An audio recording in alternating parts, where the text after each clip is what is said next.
வள்ளியம்மா ஆரம்பிக்கலாங்கம்மா. தென்னாடுடைய சிவனே போற்றி, எந்நாட்டவர்க்கும் இறைவா போற்றி. திருச்சிற்றம்பலம்.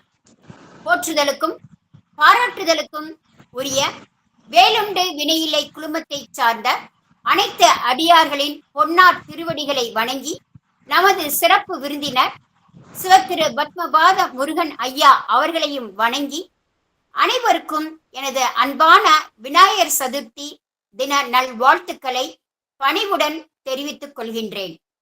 முதலாவதாக விநாயகர் துதி பாட அடியார் அவர்களை அன்போடு வரவேற்கின்றேன். சுசீலாமா வாருங்களம்மா. சுசீலாமா விநாயகர் சிவாய நம.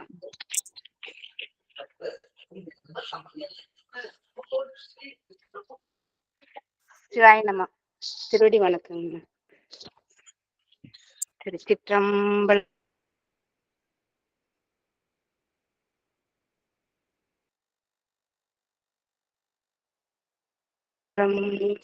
பிடியதென்னொரு உண்மை கொலமிகு வடிகுமை கொலமிகு கரியரு வடி கொடு தனதடி வழிபடும் அவரிடர் கடி கணபதி வர அருளின் நன்மிகு கொடை வடிவினர் பயில் வழி வளமுறை இறையே. கடி கணபதி வர அருளின் நன்மிகு கொடை வடிவினர் பயில் வழி வளமுறை இறையே. திருச்சிற்றம்பலம். சிவாயனம். மிக்க நன்றி அம்மா. அடுத்ததாக நாளூர் துதி பாட அடியார் அவர்களை அன்போடு வரவேற்கின்றேன். வேலூர் வசந்தாம்மா நானூறு துதி பாடுங்கம்மா. வேலூர் வசந்தாம்மா. அம்மா வேற யாராவது பாட சொல்லுங்கம்மா. சரிங்கம்மா.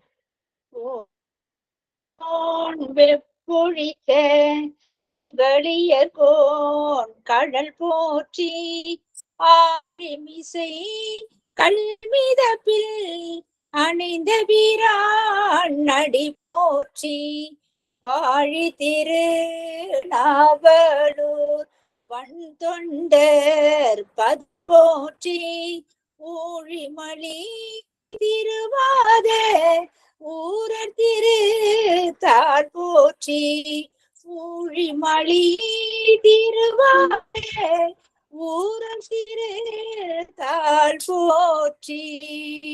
திருச்சிற்றம்பலம். மிக்க நன்றி அம்மா. வரவேற்புரை. தேசம் முழுவதும் முருகப்பெருமானை பெருமைப்படுத்தும் குழுவாக வருகை புரிந்திருக்கும் வேலுண்டு வினையிலை குழுமத்தை சார்ந்த அனைத்து சான்றோர் பெருமக்களையும் முருகன் அடியார்களையும் அவர்களின் பொன்னார் திருவடிகளை தொட்டு வணங்கி அனைவரையும் வருக வருக என்று இருகரம் கூப்பி பணிவோடு வரவேற்கின்றேன். வையத் தலைமைகள் என்பதற்கு ஏற்ப வேலுண்டு வினையிலை குழுமத்தின் தலைவர் திருவாசக சிந்தனை அமர்வின் போதி தருமர், குழந்தை செல்வங்களின் தோழர், சைவ சித்தாந்தத்தின் சிந்தனை சிகாமணியாக திகழும் சிவத்திரு ஆனந்த் அன்பழகன் ஐயா அவர்களை வேலுண்டு வினையிலை குழுமம் சார்பாக வருக வருக என்று இருகரம் கூப்பி அன்போடு வரவேற்கின்றேன். வேலுண்டு வினையிலை குழுமத்தின் இசை ஞானி, சிறந்த பாடலாசிரியர், அற்புதமான ஊடகவியலாளர், முருகப்பெருமானின் சிறப்புகளை நாள்தோறும் நமக்கு அளிப்பவர் சிவத்திரு ஸ்ரீராம் காஷ்யப் ஐயா அவர்களை வேலுண்டு வினையிலை குழுமம் சார்பாக வருக வருக என்று அன்போடு வரவேற்கின்றேன். வேலுண்டு வினையிலை குழுமத்தை மிகச் சீரோடும் சிறப்போடும் நடத்தி கொண்டு வருபவர், சிறந்த சொற்பொழிவாளர்களை தன் சிந்தனையால் சிறப்பு செய்யக்கூடியவர், சிறந்த ஒருங்கிணைப்பாளராக திகழக்கூடியவர் சிவத்திரு பிரேம சம்பந்தம் அம்மா அவர்களை வேலுண்டு வினையிலை குழுமம் சார்பாக வருக வருக என்று இருகரம் கூப்பிய அன்போடு வரவேற்கின்றேன். இங்கு இதயத்தில் இணைந்திருக்கும் அனைத்து சான்றோர் பெருமக்களையும், பாரதி இலக்கிய பேரவையின் அனைத்து அறிஞர் பெருமக்களையும் வருக வருக என்று வேலுண்டு வினையிலை குழுமம் சார்பாக அன்போடு வரவேற்கின்றேன்.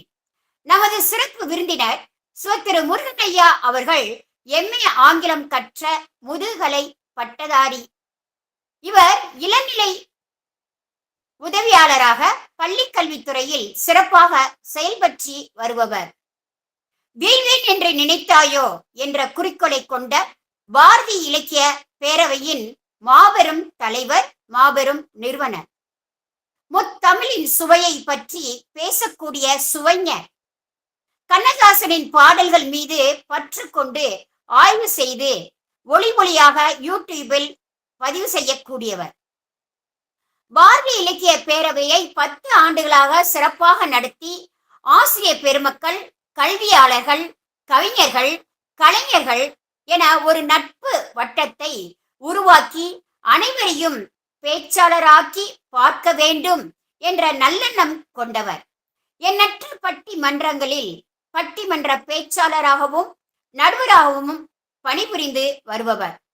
மதுரை மீனாட்சி அம்மன் கோவில் சித்திரை திருவிழாவில் முத்திரை பதிக்கக்கூடிய வர்ணனையாளராக பணியாற்றி வருபவர். மதுரை கூடல்நகர் பெருமாள் கோவிலில் வைகுண்ட ஏகாதசி பற்றி ஆன்மீக சொற்பொழிவு ஆற்றக்கூடியவர். மார்கழி மாதத்தில் கோயில்களில் ஆண்டாள் பாசுரம் பற்றி பாடி சத்சங்கம் செய்து வருபவர். நினைத்ததை நிறைவேற்றக்கூடிய செயல் வீரர். பகைவனுக்கும் அருள்வாய் என் நெஞ்சே என்பதற்கு ஏற்ப உயர்ந்த எண்ணம் கொண்டவர். மற்றவர்களை ஏற்றிவிட்டு அழகு பார்க்கும் மனிதராக திகழக்கூடியவர். எண்ணற்ற விருதுகள் பெற்றவர். மற்றவர்களுக்கும் எண்ணற்ற விருதுகள் கொடுத்து வாழ்த்தி வருபவர். நமது சிறப்பு விருந்தினர் திரு முருகன் ஐயா அவர்களை கந்தபுராணமும் கச்சியப்பரும் என்ற தலைப்பில் ஆன்மீக சொற்பொழிவாற்ற வருக வருக என்று வேலுண்டு வினையிலே குழுமம் சார்பாக இருகரம் கூப்பி அன்போடு வரவேற்கின்றேன்.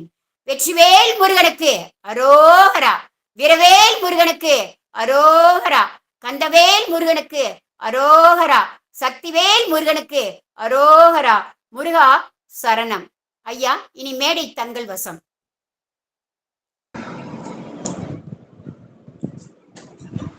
முருகா சரணம். விழிக்கு துணை திருமென் மலர்பாதங்கள், மெய்மை குன்றா மொழிக்கு துணை முருகா உன் நாமங்கள், முன்பு செய்த பழிக்கு துணை பன்னிரு தோளும் பயந்த தரு வழிக்கு துணை செங்கோடன் வடிவேலும் செங்கோடன் மயூரமே. மிக அற்புதமாக அம்மாவுடைய அந்த வரவேற்புரையை கேட்டு எனக்கு பாருங்க, துவக்கத்திலேயே தடுமாறு. அந்த வரவேற்புரையே நான் மூழ்கிட்டேன். ஒரு மிகச்சிறப்பான ஒரு வரவேற்புரை கொடுத்து இந்த வேலுண்டு வினையில்லை குழுமத்தின் தலைவர் சிவத்திரு ஆனந்த் அன்பழகன் ஐயா அவர்களையும், வேலுண்டு வினையில்லை குழுமத்தின் ஊடகவியலாளர் சிவத்திரு ஸ்ரீராம் காசிப் ஐயா அவர்களையும், மற்றும் ஒருங்கிணைப்பாளர் சிவத்திரு பிரேமா சம்பந்தன் அம்மா அவர்களையும், மற்றும் மிக அருமையான அந்த அடியார்கள், முருகன் அடியார்கள், ஒரு ஒரு குழுமத்தை ஏற்படுத்தி ஒரு ஆன்மீக சேவைக்காக முருகப்பெருமானின் அருமையான அந்த சிறப்புகளை தேசமெங்கும் பரப்பி வரும் வேலுண்டு வினையில்லை இந்த குழுமத்தில் இணைந்திருக்கும் அனைத்து முருகனுடைய அடியார்களின் பாதங்களை தொட்டு வணங்கி மிக அருமையான இந்த ஒரு என்னுடைய தலைப்பில் எனக்கு நான் தேர்ந்தெடுத்த அந்த தலைப்பை பற்றி உரையாற்ற துவங்குகிறேன். அனைவருக்கும் பணிவான வணக்கங்கள். என்னுடைய தலைப்பு கந்த புராணமும் காசியப்பரும். மிக அருமையாக இந்த புராணங்கள் என்று நாம் தூங்கும் போது மொத்தம் 18 புராணங்கள் இல்லையா? இந்த 18 புராணங்களையும் தொகுத்தவர் வியாசர் முனிவர் தான். இந்த 18 புராணங்கள்ல தான் கந்த புராணமும் வருது. 18 புராணங்களுமே வடமொழி என்று சொல்லக்கூடிய இந்த சமஸ்கிருதத்தில் தான் 18 புராணங்களும் உள்ளது. இந்த 18 புராணங்களையும் தொகுத்தவர் வியாச முனிவர் ஒருத்தர் தான். மிக சிறப்பு என்னவென்றால், நாம் ஏன் கந்த புராணத்தை நாம் உயர்வான ஒரு புராணமாக நாம் கருதுகிறோம்? 18 புராணங்களுமே மிகச் சிறப்பான புராணங்கள் தான். எந்த விதமான மாற்று கருத்தும் இருந்துவிட முடியாது. ஒவ்வொரு புராணத்திற்கும் ஒரு சிறப்பு.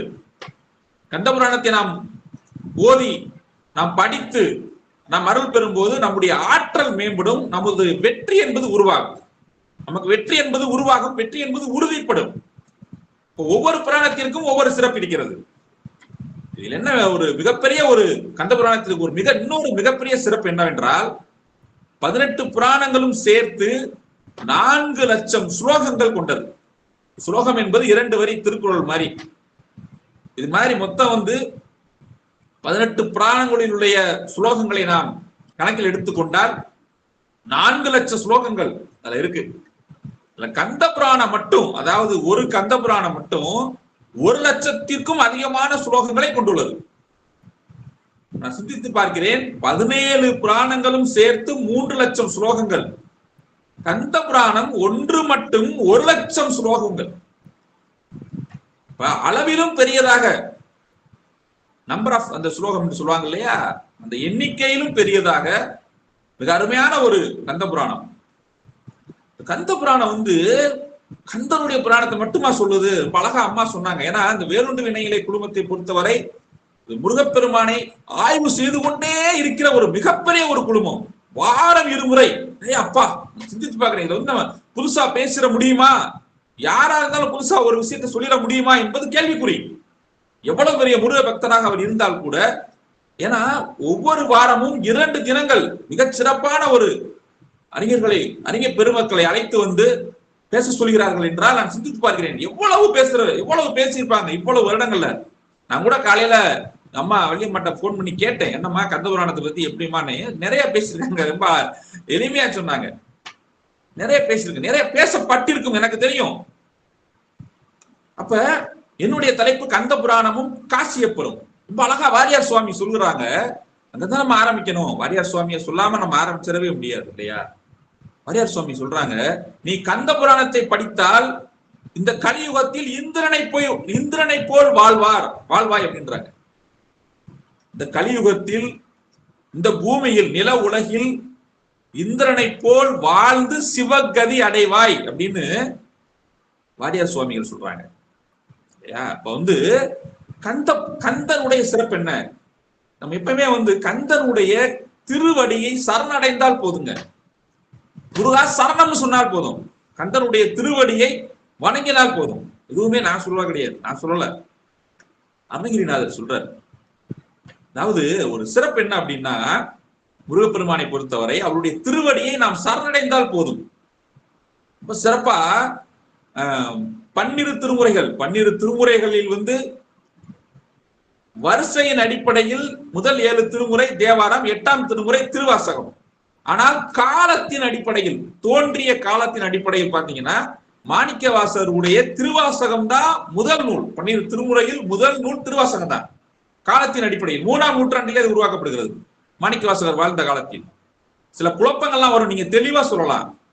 திருவாசகம் மாணிக்கவாசகர் 3 பேருக்கும் மூத்தவர், அவர்தான் முதல்வர், 3ஆம் நூற்றாண்டில் வாழ்ந்தவர், திருவாசகம் தான் முதல் நூல் என்று நம் ஆணித்தனமாக நாம் சொல்லிவிட முடியும்.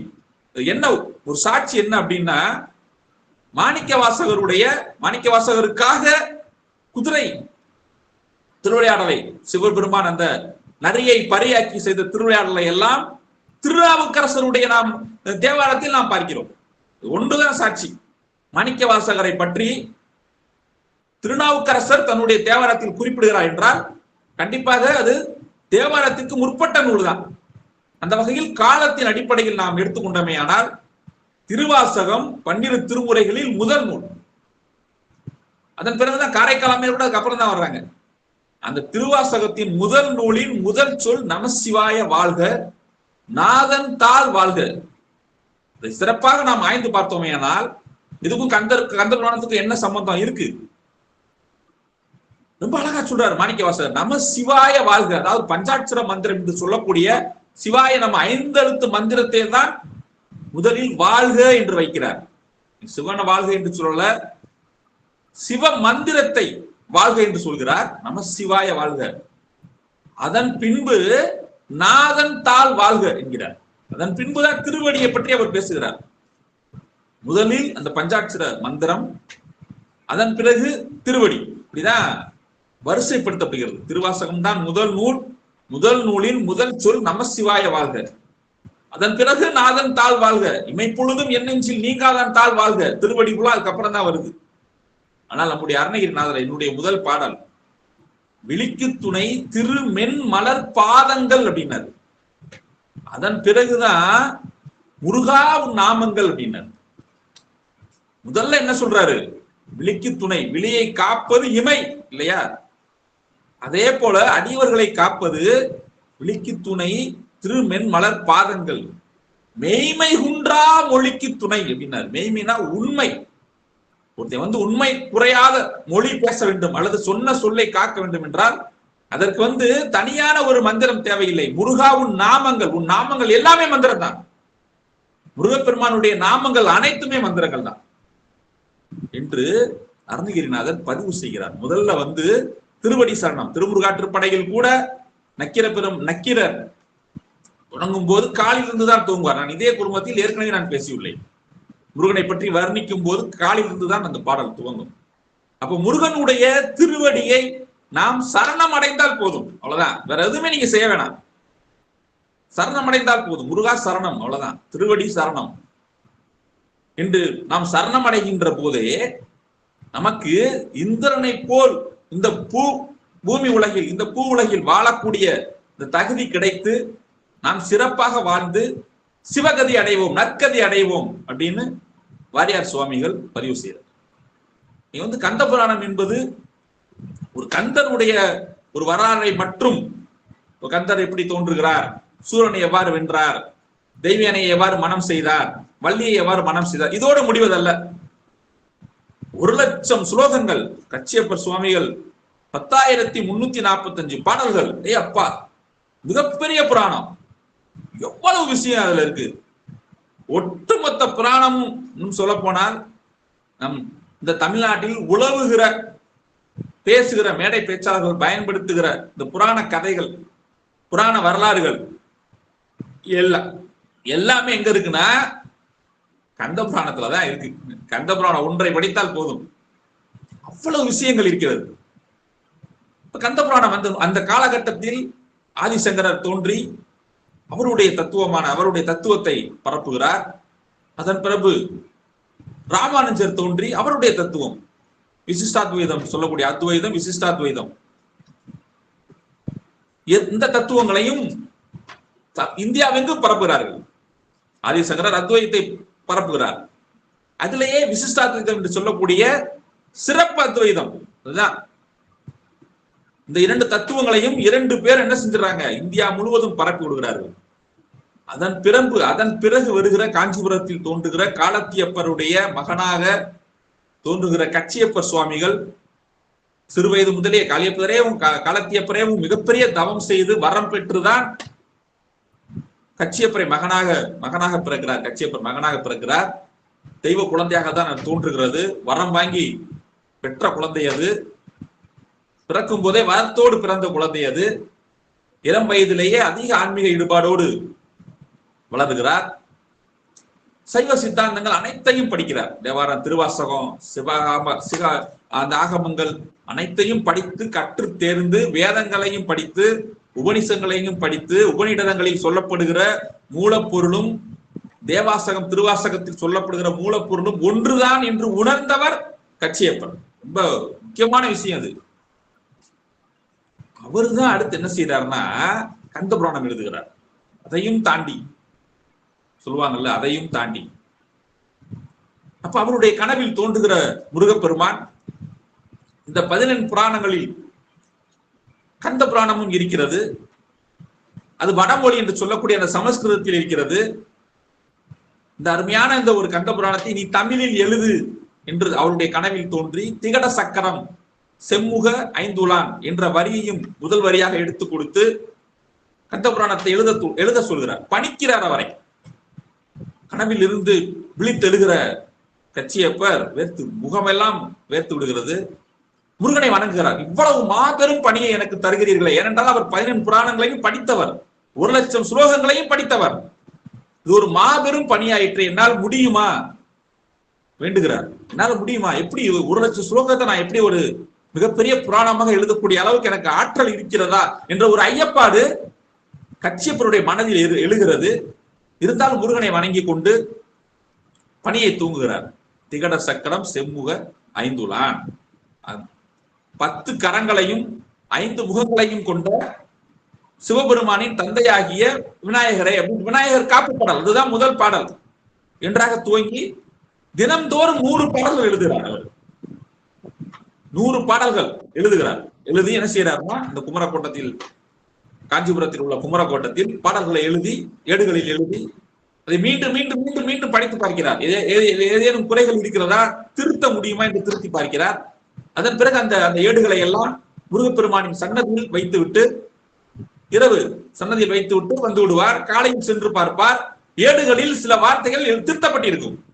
திருத்தப்பட்டிருந்தது. அதான் சொன்னேன் நானு, சாட்சி அவர். கச்சியப்பர் சுவாமிகள், கச்சியப்பர் சிவாச்சாரியார் முருகப்பெருமானின் மகிமைக்கு சாட்சி.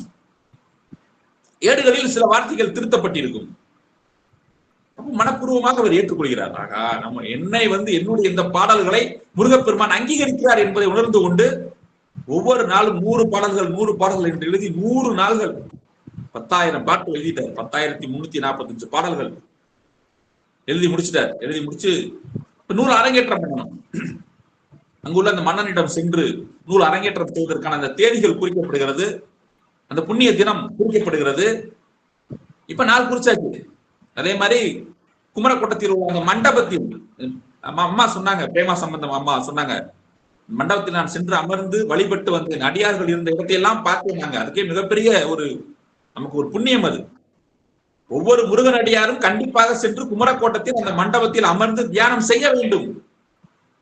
ஏன்னா சாட்சியாக இருந்த இடம் அது. முருகப்பெருமான் சாட்சியாக வந்த இடம் அது.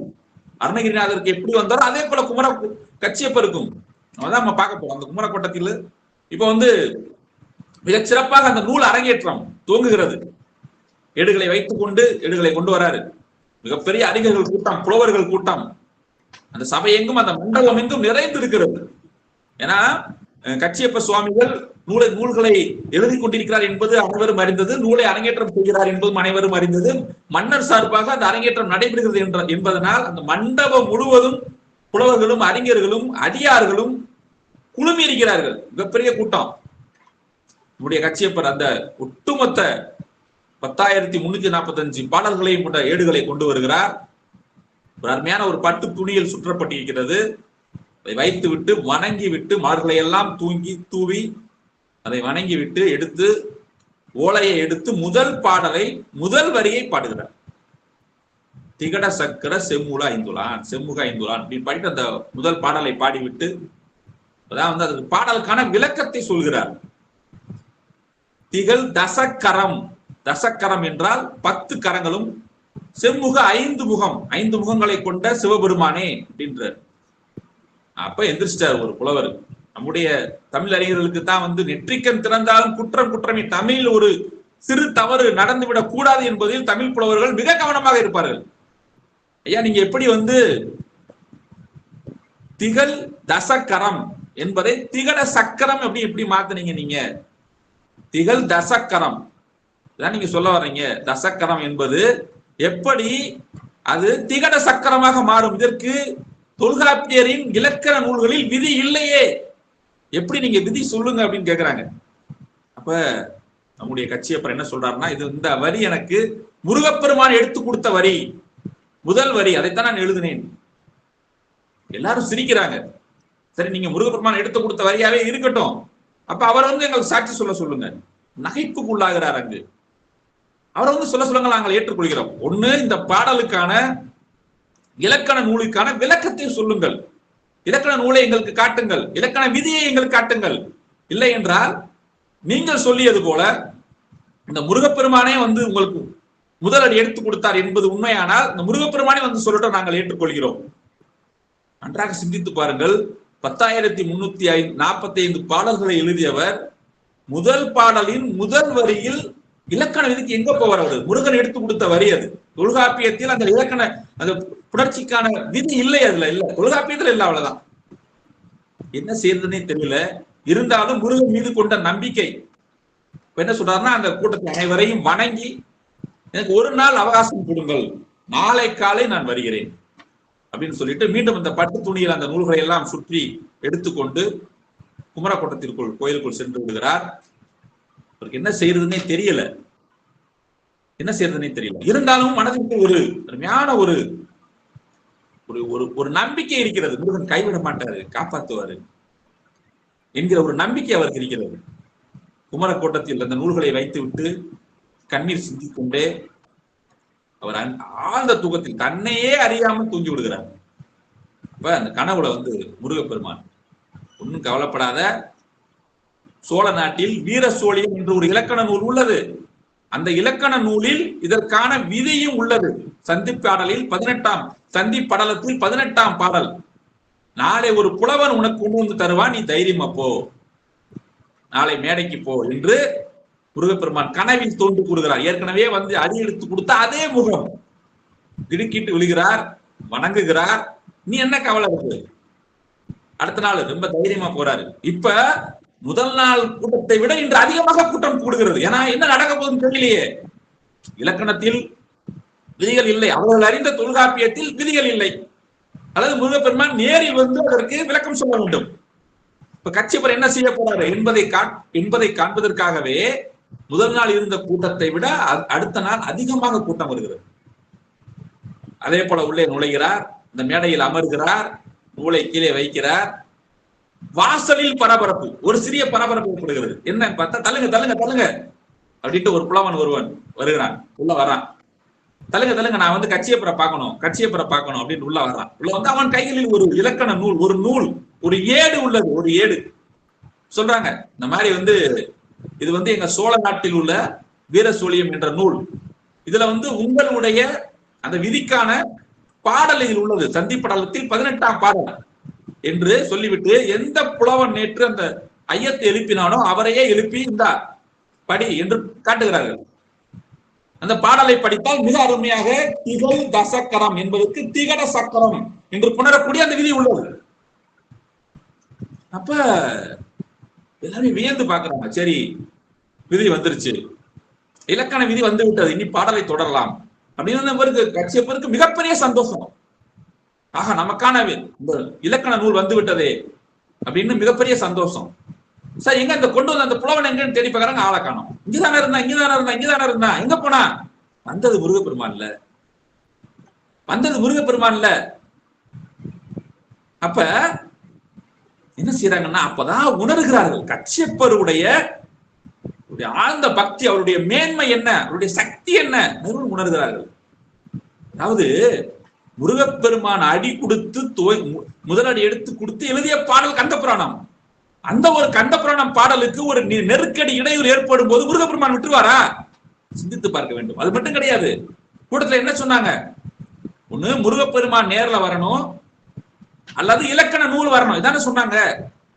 ஆனால் என்ன நடந்தது என்றால், முருகப்பெருமானே நேரில் இலக்கண நூலை கொண்டு வந்தார் கச்சியப்பருக்காக. அதனால நான் தலைப்பு நான் இப்படி வச்சேன், கந்தபுராணமும் கச்சியப்பரும் வைக்கிறது காரணம் தான்.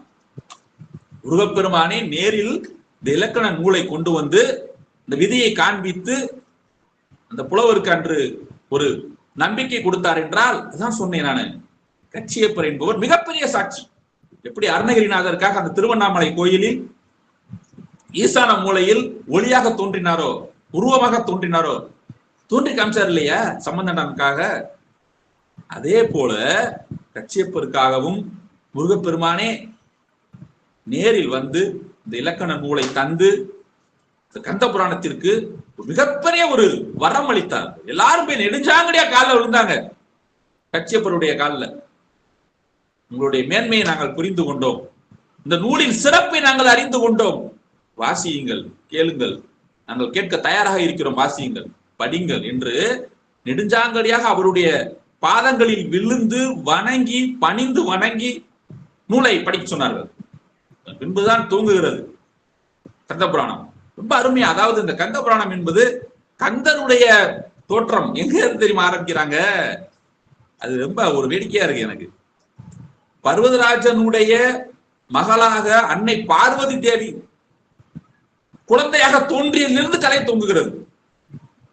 அதாவது நைமி காரணியம் என்ற அந்த வனத்தில் உள்ள முனிவர்களுக்காக சூத முனிவர் அவர்தான் அவர்கிட்ட கேட்கிறாங்க, சண்முகனுடைய வரலாற்றை சொல்லுங்கள், சூரனை சம்ஹாரம் செய்த சண்முகனுடைய வரலாற்றை சொல்லுங்கள் என்கிற போது அவர் கதை சொல்ல தூங்குறாரு. இந்த புராணம் இங்கிருந்துதான் தூங்குகிறது. அது எங்க இருந்து தூங்குது அப்படின்னா, கந்த புராணம் என்பது கந்தர் சிறு குழந்தையா இருந்ததுதானே தூங்கணும். ஆனா கந்த புராணம் அவருடைய தாயார் பார்வதி தேவி அவங்க சிறு குழந்தையா பிறந்தது கதை தூங்குது. சிவபெருமான்கிட்ட வந்து சொல்றாங்க அவங்க. அதாவது தட்சனுடைய மகளாக நான் தோன்றி, அது எனக்கு வந்து ஒரு மனதிற்கு ஒரு நெருடலாகவே உள்ளது. ஏன்னா தட்சன் வந்து உங்களை எதிர்த்து யாகம் பண்ணி மிகப்பெரிய குழப்பத்தை உண்டாக்கிட்டாரு. நான் தாட்சாயினியாக இருக்க விரும்பவில்லை, தாட்சாயினியாக நான் தட்சன் மகளாக இருக்க விரும்பவில்லை அப்படின்னு சொல்றப்பதான் அதே காலகட்டத்தில் பர்வதராஜனும் என்ன செய்யறாருன்னா தவ இருந்துகிட்டு இருக்காரு. அன்னை பார்வதியே எனக்கு வந்து மகளாக பிறக்க வேண்டும் அப்படின்னு தவ இருந்துகிட்டு இருக்காரு. அப்பதான் சிவபெருமான் சொல்றாரு, நீ போய் இந்த பர்வதராஜனுக்கு மகளாக நீ பிறந்து வளர்ந்து வா, நான் வந்து உன்னை மனம் முடிக்கிறேன் அப்படின்னு சொல்லிதான் பார்வதி அம்மா குழந்தையாக தோன்றுவதில் இருந்து கந்த புராணம் தோங்குகிறது. எங்க இருந்து வருது கதை புராணம்?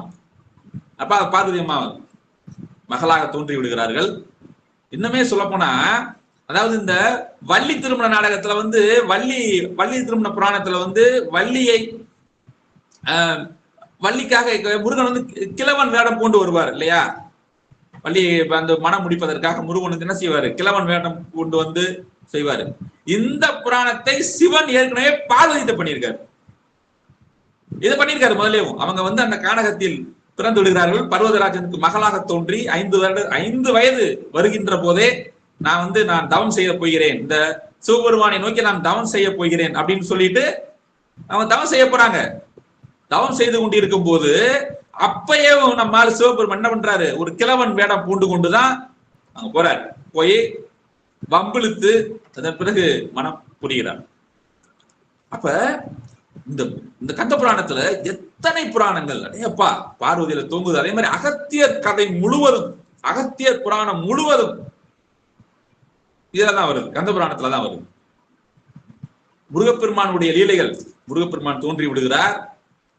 முதல்ல வந்து இந்த ஆறுபடை வீட்டுல வந்து கந்த புராணத்துல என்னுடைய பார்வையில் எப்படி தோன்றுகிறது என்றால், அதாவது கந்தர் வந்து சரவணப்பையில் தோன்றுகிறார். சரவணப்பை என்பது திருப்பரங்குன்றத்தில் இருக்கிறது. அப்ப அதன் அடிப்படையில் அதை வந்து முதல் படை வீடாக நாம் எடுத்துக்கொண்டால் கூட, ஏனென்றால் திருப்பரங்குன்றம் மனமுடித்த தெய்வானையை மனமுடித்த வீடு. அந்த வரிசையில் பார்த்தா அது முதல்வாக இருக்க முடியாது. திருச்செந்தூருக்கு அப்புறம் தானே வர முடியும். ஆனால் சரவணப்பையில் தோன்றியதாக, கங்கை நதியிலிருந்து சரவணப்பையில் தோன்றியதாக எடுத்துக்கொண்டு, தோன்றிய இடம் திருப்பரங்குன்றம் என்று வைத்துக் கொண்டு முதல் படை வீடாக நாம் அங்கீகரிக்கலாம். ஆனா இதுல வந்து பாத்தீங்கன்னா அவருடைய லீலைகள், பிரம்மனை தலையில கூட்டாருல எவ்வளவு பெரிய ஒரு முருகப்பெருமானுடைய அந்த என்ன சொல்ல ஆற்றல். நாம ரொம்ப படித்து சிறு வயதிலிருந்தே பிரம்மன் வர்றாரு. 3 கடவுளில் ஒருவர் இல்லையா? ஒரு வணக்கம் செலுத்துகிறார். முருகப்பெருமான் வணக்கம் செலுத்துகிறார். அவர் சிறுவயன் என்று நினைத்துக் கொண்டு பார்க்காமல் கவனிக்காமல் சென்று விடுகிறார். அப்படியா? வா, உன் தொழில் என்ன? படைப்பு. அதனுடைய மூல சக்தி என்ன? பிரணவம். பிரணவத்தின் பொருள் என்ன? தெரியாது. அப்படியா? இங்க வா, நறுக்குன்னு மண்ட ஒரு கொட்டு. பிரணவத்தின் பொருள் தெரியாமல் நீ எப்படி படைப்பு தொழிலை மேற்கொள்கிறாய்? சிறை வையுங்கள் இவரை. சிறையில் அடைச்சிட்டார். நந்தி தேவர் வராரு, தூது வராரு. பிரம்மனை விட்டு படைப்பு தொழில் பாதிக்கப்படுது. பிரம்மனை விட்டு படைப்பு தொழில் பாதிக்கப்படல. ஏன்னா முருகனே படைப்பு தொழில் பண்ணிட்டு இருக்காரு. முருகப்பெருமானே நந்தி தேவரையும் எச்சரித்து அனுப்புறாரு. ஒன்னு இதுக்கு உள்ள போட்டுருவேன், பேசாம போயிருங்க. அதன் பிறகுதான் பரமசிவனுமே அவரே வருகிறார், விஷ்ணுவும் வருகிறார். இந்த இடம் தான் பழனி, திருவாவினன்குடி. அங்க வந்துதான் திருவாவினன்குடியில் தான் பிரம்மனை விட சொல்லி விட்டுருங்கன்னு சொல்லி அனைவரும் சேர்ந்து வந்து திருவாவினன்குடியில் பாக்குறாங்க பழனி. அதன் பிறகுதான் அவர் விடுறாரு. அந்த சிறையில் இருந்து விட்டு தகப்பன் சொன்னவுடன் அதை அப்படியே கேட்டுக்கொள்கிறார். இப்ப பிரணவத்தின் பொருள் உனக்கு தெரியுமா என்று சிவபெருமான் முருகப்பெருமானை பார்த்து கேட்கிறார். தெரியும், சொல்லு. நான் ஆசிரியர், நீங்கள் மாணவர், அமருங்கள், எனக்கு கீழே அமருங்கள் என்று அவருடைய துடையில் அமர்ந்து சொல்கிறார். முருகப்பெருமான் அனைவருக்கும் தெரிந்த ஒன்று. அந்த வரிசையெல்லாம் பார்த்தோம்னா ஆறுபடை வீட்டுல எது முதல் படையா வருது என்கிற ஒரு ஐயப்பாடு எழுகிறது. கதை அங்கிருந்து ஆரம்பிக்குது கந்த புராணம். மிக சிறப்பாக அந்த பிரம்மன் தலையில் குட்டிய வரலாறு. அதன் பிறகு வள்ளி இந்திரனுடைய மகளாக தெய்வயானையும் பூலோகத்தில் வள்ளியும் தோன்றிய வரலாறு. அதே மாதிரி இன்னுமே ஹரிஹர சுதனின் வரலாறும் இதில் தான் வருகிறது, கந்த புராணத்தில் தான் வருகிறது. கந்த புராணத்திலும் வருகிறது. என்று சொல்லக்கூடிய ஐயப்பனுடைய வரலாறு, ஐயனார் என்று சொல்லக்கூடிய ஐயப்பனுடைய வரலாறு வருகிறது. முழுக்க முழுக்க தக்சனை பற்றிய புராணம். தக்சன் யாகம் செய்வது, அந்த யாகத்தை இவர் தடுத்து நிறுத்துவது, யாகத்திற்கு அபிர்வாகம் கொடுக்காமல் யாகம் செய்வது, அந்த யாகத்தில் கலந்து கொண்ட தேவர்கள் அவர்கள் தங்களுடைய குற்றங்களை ஒப்புக்கொள்வது, யாகத்தை தடுக்க சென்ற சக்தியை அவர் ஏளனம் செய்வது, சுடுகாட்டில் வாழ்கின்ற இடுகாட்டு தலைவன் என்று சொல்வது எல்லாமே கந்த புராணத்துலதான் வருது. அதே மாதிரி நஞ்சுண்ட கண்டன் என்று சொல்லக்கூடிய பார்க்கடலை கடையும் போது தேவர்களுக்கும் அசுரர்களும் சேர்ந்து பார்க்கடலை கடைந்து அந்த அமுதத்தை எடுப்பதற்கு முன்பாக வருகிற அந்த நஞ்சை, அழகால விஷத்தை அருந்தி இந்த அனைத்து உலகத்தையும் காப்பாற்றிய நஞ்சுண்ட கண்டன், அந்த வரலாறும் கந்த புராணத்துலதான் வருது. மார்க்கண்டேய புராணமும் கந்த புராணத்துலதான் வருது. அடிமுடி காணா இறைவன் திருவண்ணாமலையினுடைய வரலாறும் கந்த புராணத்துலதான் வருது. எவ்வளவு விஷயங்கள் கந்த புராணத்துல. கந்த புராணம் என்பது நாம் ஒரு கந்தருடைய தோற்றம், சூரசம்ஹாரம், அதோட நம்ம முடிஞ்சிருது கிடையாது. சூரசம்ஹாரம் என்பது விரிவாக சொல்லப்பட்டிருக்கிறது. முருகனுடைய படைப்பு என்பது, முருகப்பெருமானுடைய படைப்பு என்பது சூரசம்ஹாரத்திற்காக தானே. அதனாலதான் பர்வதராஜனாக தோன்றிய பார்வதி தேவி அவர் மனம் முடிக்கிறார். இருந்தாலும் மனம் முடித்த பின்பும் மகன் தோன்றல, பிள்ளை தோன்றல, இன்னும் பிள்ளை வரல. கைலாயத்துக்கு சென்று அவங்க முருகப்பெருமானுடைய தோற்றம் இன்னும் ஏற்படல. மறுபடியும் போய் முறையிடுறாங்க, மறுபடியும் போய் தேவர்கள் எல்லாம் முறையிடுறாங்க. மிக விரிவாக சொல்லப்பட்டிருக்கிறது. வாயு பகவான் போறாரு இறைவனை பார்க்க, பயந்துகிட்டே தான் போறாரு. ஏனென்றால் முதலில் சென்ற ரதியின் கணவர் மன்மதன், அவருடைய கதை என்னாச்சு, எரிச்சிட்டார் இல்லையா. நெற்றிக்கண்ணுடைய இந்த வெப்பம் தாங்காமல் எரிக்கப்பட்டு விடுகிறார் மன்மதன். அதனால வாயு தேவர் பயந்துகிட்டே தான் போறாரு. போய் நந்தி தேவரால் தடுத்து நிறுத்தப்பட்டு திருப்பி விடுகிறார். மீண்டும் அனைத்து தேவர்களும், விஷ்ணு, பிரம்மா, அனைத்து எல்லாரும் போய் வென்றாங்க. அப்பதான் சரி, முருகப்பெருமான் தோற்றத்திற்கான நேரம் வந்து விட்டது. ஏன்னா அசுரர்களுடைய தாக்குதல் அதிகமா இருக்கு, அவர்களுடைய தொல்லை அதிகமா இருக்கு. ஜெயந்தனை கைது பண்ணிட்டு போயிடுறாங்க. ஜெயந்தன் என்று சொல்லக்கூடிய இந்திரனுடைய மகன். இந்திரன் ஓடி ஒளிஞ்சு வாழ்ந்துகிட்டு இருக்கான். இந்திராணி அம்மா ஓடி ஒளிஞ்சு வாழ்ந்துகிட்டு இருக்காங்க. ஜெயந்தனும், இந்திரனுடைய மகன் ஜெயந்தனும், தேவாதி தேவர்களும் சிறைப்பட்டு சிறையில் வாடிக்கொண்டிருக்கிறார்கள். இதுக்கு ஒரு முடிவு வரணுமே. சூரபத்மனை எதிர்ப்பதற்கு ஆளே இல்லையே. முருகப்பெருமானின் தோற்றம் என்பது தேவைப்படுகிறதே. சிவபெருமானை சென்று அனைவரும் வணங்குகிறார்கள். சரி, கவலைப்பட வேண்டாம், நான் என்னுடைய புத்திரனை, என்னுடைய மகனை நான் உருவாக்குகிறேன் அப்படின்னு நெற்றிக்கண்ணிலிருந்து ஜுவாலையாக வரும். நெற்றிக்கண்ணிலிருந்து வருகிற அந்த ஜுவாலைகள் எல்லாம் சேர்ந்து அது வெப்பமும், அது வெப்பத்தின் காரணமாக வாயுவாலும், வாயு பகவானாலும், அக்னி தேவனாலும் அந்த ஜுவாலைகள் எல்லாம் நெருப்பு கோலங்கள் எடுத்துக்கொண்டு செல்லப்பட்டு கங்கையில் விடப்பட்டு, கங்கையில் இருந்து சரவண பொய்கைக்கு சென்று ஆறுமுக பெருமான் தோன்றி ஸ்கந்தாஸ்மூர்த்தியாக மாறி எல்லாம் வரலாறு. இந்த வரலாறு எல்லாம் மிக விரிவாக, மிக விளக்கமாக கந்த புராணத்தில் கூறப்பட்டுள்ளது. கந்தனுடைய தோற்றத்தை பற்றி எத்தனையோ புராணங்கள் இருந்தாலும் கந்த புராணம் சிறந்தது என்று வாரியார் சுவாமிகள் சொல்கிறார்கள். அதே மாதிரி வீரபாகு, வீரகேசரி இவங்கெல்லாம் முருகப்பெருமானுடைய தம்பிகளாக தோன்றுகிறார்கள். அந்த ஒரு புராணமும் இதுலதான் பதிவு செய்யப்படுகிறது. இப்பொழுது நெற்றிக்கண்ணை திறக்கிறார் சிவபெருமான். மிகப்பெரிய ஜுவாலை அவருடைய நெற்றிக்கண்ணிலிருந்து வெளிவருகிறது. வெப்பம் தாங்காமல் அன்னை பார்வதி தேவி அவங்களே ஓடுறாங்க. தேவாதி தேவரெல்லாம் 4 திசைகளிலும் விழுந்தடிச்சுட்டு ஓடுறாங்க. பார்வதி தேவியும் ஓடுறாங்க. அப்பொழுது அவர்களுடைய சலங்கையில் இருந்து விழுகிற நவமணிகள் எல்லாம் பெண்களாக மாறி தெரித்து கீழே விழுது. நவமணிகள் 9 மணிகள், கோமேதகம், வைரம், வைடூரியம் என்று அந்த நவமணிகள் எல்லாம் விழுந்து அது பெண்களாக மாறி இறைவனிடம்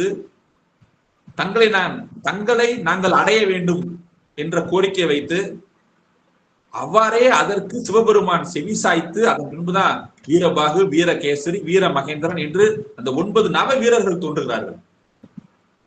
அந்த தேவியரின் வீரர்களில் இருந்துதான் லட்சக்கணக்கான வீரர்கள், அவங்க தான் சேனைகள், முருகப்பெருமானுடைய சேனைகள், அவங்க தோன்றுறாங்க இல்லையா. அப்ப வீரபாகு தேவர் என்று சொல்லக்கூடிய அவருடைய படை தளபதி எப்படி வந்து ராமாயணத்துல வந்து ஒரு அனுமார் என்கிற ஒரு கதாபாத்திரம் முழுக்க அனுமார் வந்து அந்த கதாபாத்திரம் உள்ளே வந்த பின்பு அவர் தான் முழுக்க கதையை சுமந்து கொண்டு செல்வார். எல்லாமே அவரை சார்ந்தே தான் இருக்கும். போர் முடிகிற வரைக்குமே அவரை சார்ந்துதான் இருக்கும். மூலிகையெல்லாம் கொண்டு வராருல்ல இல்லையா? அதே போல வீரபாகு என்பவர், வீரபாகு தான் வந்து நேரடியா முருகப்பெருமான் சூரபத்மனை சம்ஹாரம் செய்து விடுகிறார். அது வரைக்கும் வந்து வீரபாகுடைய செயல்கள் தான் முழுக்க முழுக்க இருக்கும். ஒவ்வொன்றாக இலங்கையை அழிக்கிறாரு, மகேந்திரபுரத்தை அழிக்கிறாங்க, அழிச்சிட்டு போய் கடைசியா அந்த சூர சம்ஹாரம், சூரனை கொல்லாமல் அவனுடைய சூரத்தன்மையை அசுரத்தன்மையை மட்டும் அழித்து, எப்படி வந்து இன்று விநாயகர் சதுர்த்தி கஜமுக சூரனை தன்னுடைய மூஞ்சிறு வாகனமாக விநாயகர் மாற்றினார் இல்லையா? கஜமுக சூரனை வந்து தந்தத்தை உடைத்து எரிகிறார். இந்த விநாயகர் சதுர்த்தி விநாயகரை பற்றி நாம் ஒரு சில வரிகளாக பேசணும். அந்த தந்தத்தை உடைத்துதான், அதான் இந்தின் இளம்பிறை போலும் எயிற்றின்னு சொல்லியிருப்பாங்க. 5 கரத்தினை யானை முகத்தினை இந்தின் இளம்பிறை போலும் எயிறுன்னு சொல்லியிருப்பாங்க. இளம்பிறைனா நிலா, பிறை நிலா. அது வந்து தந்தம் வந்து இப்படி வளைஞ்சிருக்கும்ல விநாயகருக்கு. இளம்பிறை போல எயிற்றுனா பல்லு, தந்தம், யானையுடைய தந்தம். 5 கரத்தினை யானை முகத்தினை இந்தின் இளம்பிறை போலும் எயிற்றினை பாடல் வரும். நந்தி மகந்தனை ஞான கொழுந்தினை புந்தியில் வைத்தடி போற்றுகின்றேன் தூங்கும். இந்த இளம்பிறை போலும் எயிறு உடைக்கிறார். உடைச்சு கஜமுகாசுரன் மீது எய்து, கஜமுகாசுரன் எப்படி வர வாங்கி வச்சிருக்கான்? நான் வந்து விலங்காலும் சாகக்கூடாது, மனிதராலும் சாகக்கூடாது, தேவராலும் சாகக்கூடாது, எந்த ஒரு ஆயுதத்தாலும் சாகக்கூடாது. இதெல்லாம் இல்லாமல் ஒருவர் உருவாக்கப்படுகிறார். அவர்தான் கணபதி, கணங்களின் அதிபதி கணபதி. விலங்கு தலை, மனித உடல். ஆனால் அவர் தேவகணங்களுக்கெல்லாம் கணங்களின் அதிபதி. அவர் தன்னுடைய தந்தத்தை உடைத்த ஆயுதம் கிடையாது, எரிந்து கஜமுகாசூரனை சம்ஹாரம் செய்து மூஞ்சிறு வாகனமாக மாற்றி தமக்கு வாகனமாக வைத்துக் கொள்கிறார். அதே போல எம்பெருமான் முருகப்பெருமான் சூர பதுமனை அவனை கொல்லாமல் அவனுடைய அந்த சூரத்தன்மை அசுரத்தன்மையை அழித்து அவனை வாகனமாகவும் மயிலாகவும் வாகனமாகவும் கொடியாகவும் மாற்றுகிறார், மயிலாகவும் சேவலாகவும் மாற்றுகிறார். மிக விளக்கமாக விரிவாக கந்தபுராணத்தில் சொல்லப்படுகிறது. அதே போல வள்ளி திருமணம் என்று சொல்லக்கூடிய வள்ளி திருமணம் சொல்லப்படுகிறது. எனக்கு என்ன தோணுதுன்னா, வடமொழி நம்ம சமஸ்கிருதத்தை சொல்றோம், ஆனால் அது முழுக்க தென்மொழியாகத்தான் இருந்திருக்கு, தமிழோடு சேர்ந்து இருந்திருக்கு. அப்படிதான் எனக்கு தோணுது. என்ன காரணம் அப்படின்னா, ஆதிசங்கரரும் சமஸ்கிருதத்தில் தான் அவர் பாடல்கள் இயற்றுகிறார். அதே போல ராமானுஜரும் சமஸ்கிருதத்தில் தான் பாடல்கள் இயற்றுகிறார். 2 பேருமே தென்னகத்தில் தமிழகத்தில் இருந்தவங்க தானே. எல்லாமே நம்ம வந்து இந்த வடமொழி ஸ்லோகங்கள் சொல்றது கூட தவறுன்னு எனக்கு தோணுது. முழுக்க தமிழகத்தை பற்றிய வரலாறு புராணங்கள் தான் இதுல இருக்கு. பர்வதராஜனுடைய மகள் பார்வதின்னு சொல்லப்பட்டாலும் அகத்தியர் விந்திய மலையின் கர்வத்தை அழித்தது, காகமாக வந்து காவிரி நீரை விடுவித்தது, அந்த அசுரனை வயிற்றிலேயே வந்து ஜீரணமாக்கியது, எல்லாமே தமிழகத்தில் தான் இருக்கு. தமிழகத்தை சார்ந்துதான் இந்த புராணங்கள் எல்லாமே இருக்கு. அப்ப இந்த மொழி என்பது இங்கதான் இருந்திருக்கணும், அப்படிதான் எனக்கு தோணுது. இங்க இருந்து வேணா அங்க போயிருக்கலாம், தமிழோடு சேர்ந்து இருந்திருக்க வேண்டும், ஒரு மொழியாக இருந்திருக்க வேண்டும். ஒரு தேவ பாஷையாக ஆக்கிவிட்டது காரணத்தினால் அது பொதுமக்களிடையே வராமல் இருந்திருக்கலாம். ஆனால் முழுக்க அதில் கூறப்படுகிற இன்னுமே வந்து அகத்தியர் வந்து குற்றாலத்துல எப்படி குறுகினாரு, குற்றால நாதரை விஷ்ணு பக்தர்களிடமிருந்து எப்படி காப்பாற்றினார் என்கிற புராணங்கள்லாம் சொல்லப்படுது இல்லையா? அடிமுடிகானா இறைவன் திருவண்ணாமலை பற்றி சொல்லப்படுகிறது, திருப்பரங்குன்றம் சொல்லப்படுகிறது, ஆவினன்குடி சொல்லப்படுகிறது. எல்லாமே வந்து சமஸ்கிருதத்தில் சொல்லப்படுகிற அனைத்துமே தமிழகத்தில் உள்ள தமிழக புராணங்கள் தான் கந்த புராணம் முழுக்க. இவ்வளவு விஷயங்கள் கந்த புராணத்துல, எவ்வளவு பெரிய 10,305 பாடல்கள், 1,00,000 ஸ்லோகங்கள், எல்லாமே முருகப்பெருமானுடைய புகழ் பாடுபவை. அதனாலதான் வந்து வரையா சுவாமிகள் சொல்றாங்க, நீ கந்த புராணத்தை படிக்கின்ற போது இந்திரனை போல் நீ வாழ்வாய். இதுவுமே ஒரு ஸ்லோகம் தான். ஸ்லோகத்தை தமிழாக்கம் செய்கிறார், பாடலாக தமிழாக்கம் செய்கிறார். மிகச்சிறப்பாக நான் துவக்கத்தில் கூறியது போல முருகப்பெருமானின் திருவடியை நாம் வணங்கும் போது, முருகப்பெருமானின் திருவடிகளை நாம் சரணடைந்தால் போது, வேற எதுவுமே நம்ம செய்ய தேவையில்ல. ஒரு பெரிய காட்டுல போய் பெரிய யாகம் செய்யணும், அல்லது தவம் இருக்கணும், அதெல்லாம் தேவையில்ல. கலியுகத்தில் வாழக்கூடிய மக்கள் கந்த புராணத்தை படியுங்கள். கச்சியப்பரே அதுக்கு மிகப்பெரிய சாட்சி. கந்த புராணத்தை படிக்கின்ற போது முருகப்பெருமான் நேரில் வந்து அவரை காப்பாற்றினார் இல்லையா? அவருடைய மனக்குறையை தீர்த்தார். என்ன குறை அவருக்கு ஏற்பட்டது நாம் பார்த்தோம். அப்ப இந்த கலியுகத்தில் வாழ்கிற போது இந்த வாழ்க்கைக்கு தேவையான நம்முடைய வசதிகளை 6 முகத்திலும் அள்ளி அள்ளி தருவாராம். 6 முகத்திலும் அள்ளி அள்ளி கொடுப்பார் செல்வங்களை. கலியுகத்தில் நாம் தொழ வேண்டிய தெய்வம் திருவடி, முருகப்பெருமானின் திருவடியை நாம் சரணடைந்தால் போதும். விழிக்கு துணை திருமென் மலர் பாதங்கள், மலர் பாதங்களை நாம் சரணடைந்தால் போதும். இதுதான் வந்து கந்த புராணம் முழுக்க முழுக்க சொல்லப்பட்டிருக்கிறது. அருமையான ஒரு நன்னாள் இது, திருநாள் விநாயகர் சதுர்த்தி.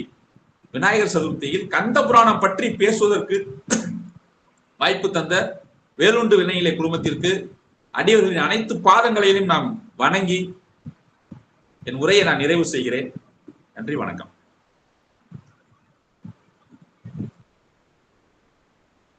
சிவாய நம்ம திருச்சிற்றம்பலம். அருமையான ஒரு என்ன சொல்றது, முருகப்பெருமானை நம்ம நினைக்க ஒரு வாய்ப்பு இருந்தாலும் கச்சியப்ப சிவாச்சாரியை பத்தி நிறைய சிந்திச்சிட்டோம் இல்லையா? ரொம்ப அருமையான ஒரு கருத்து. எல்லாருக்கும் நம்ம தெரிஞ்ச கருத்து இருந்தா கூட பல அடியாருக்கு தெரியாதுதான். என்ன எத்தனை தரம் கேட்டாலும் முருகப்பெருமானுடைய வரலாறு மறக்க கூடாது அப்படின்னு சொல்லி ஒவ்வொரு வாரமும் மாதத்துல 2 முறை தாங்க, வாரம் 2 முறைனா வார வழிபாடுதான். செவ்வாய்க்கிழமை வார வழிபாடு, ஒரு வாரம் இது திருப்புகழ், ஒரு வாரம் திருப்புகளுடைய வரலாறு, இப்படிதாங்கயா போயிட்டு இருக்கு. ஆனா மாதத்துல 2 முறை அருளாளர்கள் கண்டிப்பா ஏற்பாடு பண்ணுவோம். 5 வாரம் இருந்தாலும் 3 வாரம் அருளாளர்கள் தான் அப்படின்னு சொல்லி ஒரு சிறப்பான முறையில நம்ம வேலுண்டு ஏற்பாடு பண்ணிட்டு இருக்கோம். அந்த வகையில இன்னைக்கு ஐயா வந்து இது 3வது முறை நினைக்கிறேன். 3வது முறை தாங்க நீங்க அன்னைக்கு பேசுறது. ரொம்ப ஒரு அருமையான அதாவது குரல் வளம் ஐயா, உங்களுடைய குரல் வளம், அந்த அழுத்தம் திருத்தமா ரொம்ப அழகா நீங்க சொல்லக்கூடிய ரொம்ப இனிமை கேக்குதுங்களா? நான் பேசுறது கேக்குதா?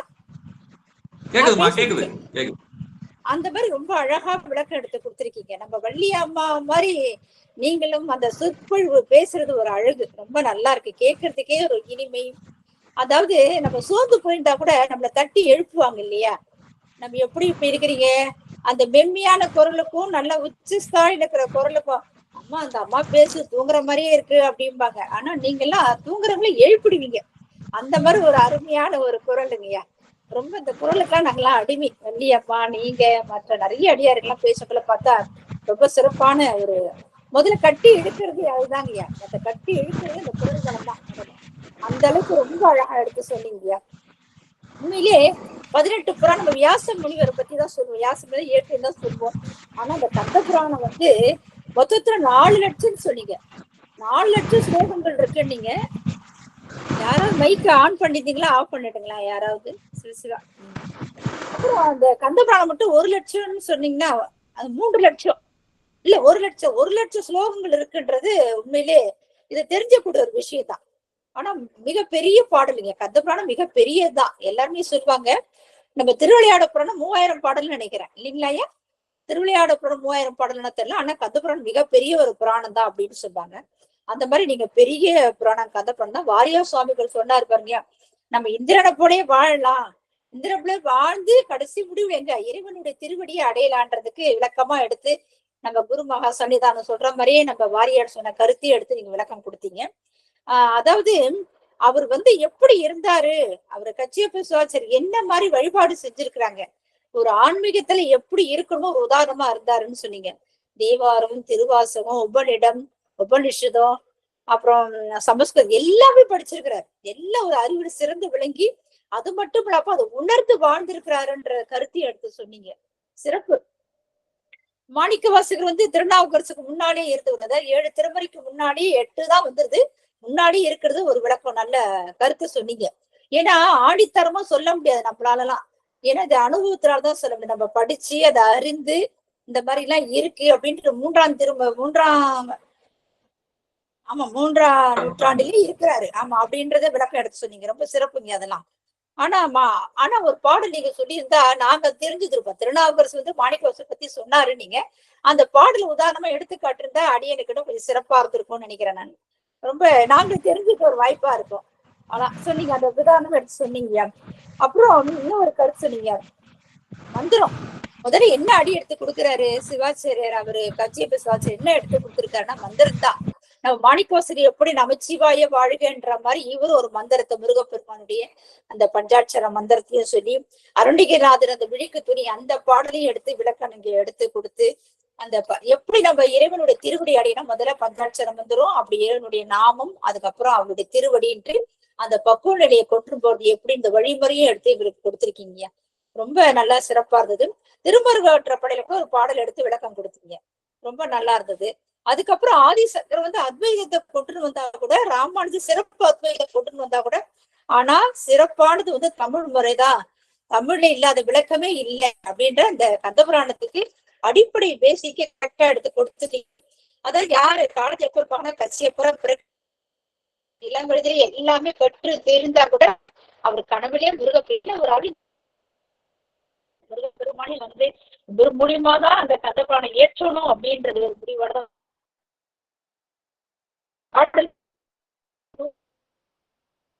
ஏன்னா 3000 ஒரு வருஷத்துக்கு ஒரு பாடல் அந்த திருமூலர்னு சொல்றாங்க. ஆனா தினம் போயிடுற மறுநாள் அது தமிழ்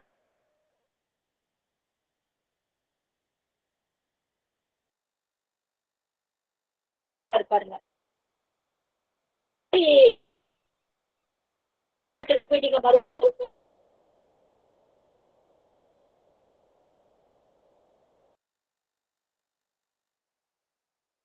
அவர் வெளியிடுறாரு நூலை. அம்மா இணைப்பு கொஞ்சம் அந்த காலத்துல யாரும் இருக்க மாட்டாங்க, அந்த காலத்துலயும் என்னங்க அந்த காலத்துலயும் அந்த மாதிரி இருக்கு அப்படின்றத விளக்கம் எடுத்து கொடுத்தீங்க. அதுக்கப்புறம் அந்த அந்த நூலை பாடலுடைய தலைப்பு முதல் பாடலை திகட சக்கர அந்த பாடல் எடுத்து விளக்கம் கொடுத்துட்டு, அந்த பாடல் யாரு எடுத்து கொடுத்தவங்க நம்மள அங்க இருக்கிற அருளாறு புலவர்கள் யாரும் ஏற்றுக்கொள்ளாதனால முருகப்பெருமானே வந்தாரு. முருகப்பெருமான் ஒண்ணு வரணும், இல்லைன்னா இலக்க நூல் விளக்கம் வேணும், இந்த ரெண்டுத்துக்கு நீங்க சாட்சி இருந்தாதான் ஒத்து பண்றாங்க. அப்புறம் கந்தபுராணம் அறிஞ்சிருக்கு, முருகப்பெருமானும் வந்துட்டாரு, இலக்கண நூல் குறிப்பும் விளக்கம் எடுத்து கொடுத்துட்டாரு. அந்த சிறப்பு உண்மையை சோழ நாட்டுல ஒரு நூல் தான் அது, அந்த திகட சக்கர என்ற அந்த வரிகை இருக்கு, அந்த நூல் ஒரு இலக்கண நூலே உள்ளது என்று நம்ம அறிந்து எல்லாருமே அங்க இருக்கிற அருளாளெல்லாம் உணர்ந்துட்டாங்கன்ற விளக்கம் சிறப்புங்க. அப்புறம் பருராஜன், அதாவது இந்த இதுல வந்து இல்லாத கருத்தே இல்லைன்னு சொல்லிட்டீங்க. கந்தபுராணத்துல எல்லாமே இருக்கு. முதல்ல பார்வதி தேவியுடைய பிறந்ததுல இருந்து அம்மா வளர்ந்து, அப்புறமா சிவபெருமான் வேடம் போட்டு அம்மாவை மணந்தது, அதுக்கப்புறம் அந்த அடுத்தது வந்து பருராஜ அகத்தியர் கதை, ரெண்டாவது அகத்தியருடைய கதையை சொன்னீங்க. அதுல இல்லாத சிறப்பு ஒண்ணுமே இல்லை. அதாவது முருகப்பெரும்படி வந்து அவதாரம் பிறந்தது, அவதாரம் பண்ண பிற்பாடு அவர் எந்தெந்த நிலையில இருந்ததுன்றத அந்த விளக்கம் ஒவ்வொன்றும் அழகா சொல்லிட்டீங்க. திருப்பரங்குன்றத்தையும் சொல்லிட்டீங்க, அந்த படைக்கந்துள்ள பிரம்மண சுவாமிபடி பழனி எல்லா திருத்தலத்தையும் பத்தி எடுத்து அழகா எடுத்து கொடுத்தீங்க. அப்புறம் வந்து ஒண்ணு என்னன்னா, அந்த ஹரிஹரசுதன் வரலாறுன்றது எனக்கு உண்மையிலே தெரியல. நான் படிச்சேன் கந்தபுராணம், ஆனா இந்த வரலாறு தெரியல. இன்னைக்கு ஹரிஹரசுதனோட வரலாறும் அந்த கந்தபுராணத்துல சொல்லி இருக்கப்பட்டிருக்கு. தட்சன் பற்றிய புராணம், யாகம் செய்தது, அந்த யாகசத்துல அவருபாக என்னென்ன கொடுத்தது, எல்லா விளக்கமும் சிறப்புங்க. அப்புறம் சூரசம்ஹாரம் வர்றதுக்கு அடிப்படை அந்த போரை நிறுத்தத்துக்கு முருகப்பெருமான் அவதாரம் பண்ணாதான் அவங்க பிரம்மன் எல்லாம் விஷ்ணு எல்லாருமே போய் சிவபெருமான வேண்ட அந்த லீலைகள், அந்த வரலாறு, அந்த புராணம் எல்லாமே கந்த புராணத்துல இருக்குது என்று சொன்னது. வாயு பகவானை பத்தி சொன்னது.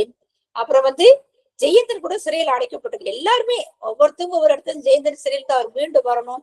அதுவும் இல்லாத 999 பேர் அதுல இருந்திருப்பாங்க அந்த சிறையில, அவங்க எல்லாம் மீட்டு எடுக்கணும் அப்படின்னு சொல்லி எல்லாரும் போயிட்டு சிவபெருமான்கிட்ட விண்ணப்பம் வச்சு அவர்கள்லாம் முருகப்பெருமான் அவதாரம் பண்ணி சூரசம்ஹாரத்துக்கு ஒரு காரணமா இருந்த முருகப்பெருமான், அவருடைய நவ வீரர்கள், அந்த நவ வீரர்கள்லாம் எப்படி உற்பத்தி ஆனான்ற கதையும் அழகா எடுத்து சொல்லிட்டீங்க. வீரபாக கேசரி, வீரகேசரி, அவங்க வரலாறு, அந்த சலங்கை இருந்து நவமணிகள் உற்பத்தி ஆனது, அந்த நவவீரர்கள் தான் எல்லாம் அந்த மணியில இருந்தா எல்லாரும் தோன்றது விளக்கம் கொடுத்தது. அப்புறம் வீரபாக அந்த படை தளபதி எப்படி 1,00,000 தளபதிகள் அந்த வீரர்கள்லாம் இருந்தன்ற விளக்கம். அப்புறம் சூரசம்ஹாருடைய கதை ரொம்ப அழகா எல்லாத்தையும் விளக்கம் எடுத்து கொடுத்துட்டீங்க. அதுக்கப்புறம் தமிழ் மொழி சிறப்பு தான். தமிழ் மொழி இல்லாத முருகனாலே நம்ம அழகுனா தமிழ் தான் சொல்லுவோம். அதுக்கு விளக்கம் எடுத்து சிறப்பான முறையில இந்த ஒவ்வொன்றும் நீங்க எடுத்து இந்த கந்த புராணத்துல என்னென்ன இருக்கு, அப்படின்ற விளக்கமே கொடுத்துட்டீங்க. இது நான் கந்தபுராணத்தை ஒரு இடத்துல படிச்சப்ப இந்த சூத முனிவர் தன்னுடைய சீடர்களுக்கு கந்த சஷ்டி விழாவை பத்தி சொல்லியிருந்தாரு. கந்த சஷ்டி விழாவை பத்தி எப்படி இருக்கணும், விரதம் எப்படி கடைபிடிக்கணும்ன்ற அந்த தன்னுடைய முனிவருக்கு சொல்ற மாதிரி அந்த கருத்தும் அடியேன் படிச்சிருக்கிறேன். அவ்வளவு அழகாக இந்த இன்னைக்கு ரொம்ப அருமையான ஒரு சிந்திக்கிறதுக்கு. ஏன்னா எல்லாருக்கும் இந்த விநாயகர் வேலை வழிபாடு இருக்கு, திருக்கோயிலுக்கெல்லாம் சென்று வருவாங்க. இந்த நிலையிலயும் ஐயா பொருட்படுத்தாம அடியார்களை சொல்ற கருத்து போய் சேரணும் அப்படின்றது. ஏன்னா அருணகிரிநாதன் பெரும்பாலும் தெரிஞ்சிருப்போம். கச்சியப்ப முனிவர் சிவாச்சாரிய பத்தி நிறைய பேருக்கு கந்தபுராணம் வரத்துக்கு ஒரு காரணமா இருந்தது கச்சியப்ப சிவாச்சாரியர் தான். அந்த காஞ்சிபுரத்துல இருக்கக்கூடிய அந்த ஐயா, அந்த அவர் ஒரு குரு தான். அந்த குருவே நமக்கு உபதேசம் இல்லைன்னா கந்தபுரம் நம்மளுக்கு கிடைச்சிருக்காது. முருகப்பெருமான் மூலியமா நமக்கு ஒரு ஞான நூல் நமக்கு கிடைச்சிருக்கு. அதெல்லாம் நம்ம கேட்டு படிச்சு பயன்பெறணும் அப்படின்றத அழகா எடுத்து எங்களுக்கு கொடுத்துருக்கீங்க. இந்த குழுமத்தின் வேலுடைய குழுமத்தின் சார்பாகவும் அடியனுடைய சார்பாகவும் இங்க குழுமி இருக்கும் அத்தனை அடிகள் சார்பாகவும் உங்களுடைய நன்றிகளை மீண்டும் மீண்டும் மீண்டும் தெரிவித்துக் கொள்கிறேன் ஐயா. இதோடு மட்டும் இல்லாம நிறைய உங்களுடைய கருத்து எல்லாம் எவ்வளவோ நீங்க வச்சிருக்கீங்களோ அந்த கருத்து முழுக்கும் எங்களுக்கு எல்லாருக்கும் எப்பயாவது நேரம் கிடைக்கலாம். ஒவ்வொரு சனிக்கிழமை எங்களுக்கு எல்லாம் உபதேசம் பண்ணணும். நாங்களும் அதை கேட்டு ஓய்வு பெற முடிய. சிவாய நம்ம திருச்சிற்றம்பலம். வெற்றிவேல் முருகனுக்கு அரோகரா. நன்றிங்க. திருவடி வணக்கங்க. அம்மா ஒரு சின்ன விஷயம் நீங்க சொன்னீங்க. 3 விதமான விரதங்கள் பேசப்படுது. 3 விதமான விரதங்கள் அவருக்கு உகந்த விரதங்கள் வெள்ளிக்கிழமை தான் சொல்றாங்க. வெள்ளிக்கிழமை விரதம் அது எப்படி இருக்கணும் அப்படின்றத நான் எழுதி வச்சிருந்தேன். நேரத்தின் காரணம் மணியை பார்த்தேன் 7:50 தாண்டிடுச்சு. அதாவது விரதங்கள் எப்படி மேற்கொள்ளணும்னு மிக அருமையாக கந்தபுராணம் சொல்கிறது. வெள்ளிக்கிழமை விரதம் இருக்கணும் அப்படின்னா என்ன செய்யணும்னா வியாழக்கிழமையே ஒரு வேளை உணவு தான் உண்ணணும்.